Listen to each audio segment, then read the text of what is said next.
Renungan pagi, pertobatan orang fasik. Yeskil 33 ayat 11, Demi aku yang hidup, demikianlah firman Tuhan Allah.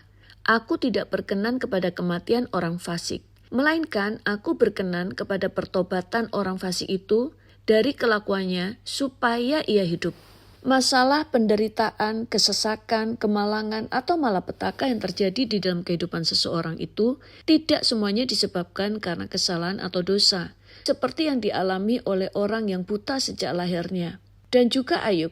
Alkitab jelas berkata tentang Ayub di dalam Ayub 1 ayat 1, bahwa dia adalah orang yang saleh, jujur, ia takut akan Allah, dan menjauhi kejahatan, tetapi harus mengalami penderitaan yang luar biasa. Memang ada permasalahan dan penderitaan yang harus dialami orang akibat kesalahan dan dosa yang diperbuatnya. Sebab ada tertulis, Galatia 6 ayat 7, jangan sesat, Allah tidak membiarkan dirinya dipermainkan, karena apa yang ditabur orang itu juga yang akan dituainya.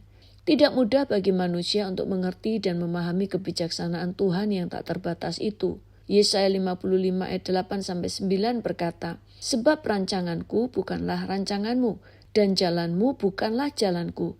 Demikianlah firman Tuhan, seperti tingginya langit dari bumi, demikianlah tingginya jalanku dari jalanmu, dan rancanganku dari rancanganmu. Namun satu hal yang harus disadari adalah, ada hal-hal dalam hidup ini yang harus dikoreksi dan diperbaiki oleh Tuhan, yang dapat tercapai hanya melalui penderitaan. Tetapi tentu saja penderitaan tersebut tidak berlangsung sepanjang masa. Apabila Tuhan menilai bahwa proses koreksi dan perbaikan itu dirasa cukup, maka penderitaan tidak perlu ditanggung lagi.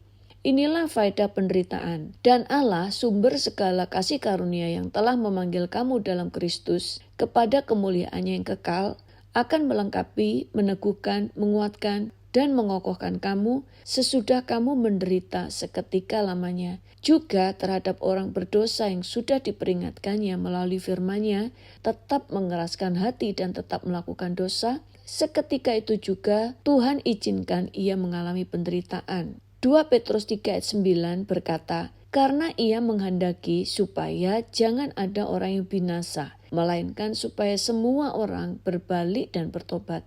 Mazmur 119 ayat 71 berkata, bahwa aku tertindas itu baik bagiku, supaya aku belajar ketetapan-ketetapanmu.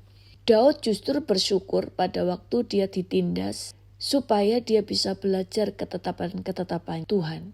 Kita melihat kesetiaan Tuhan. Tuhan tidak ingin kematian orang fasik. Dia lebih ingin melihat pertobatan orang fasik.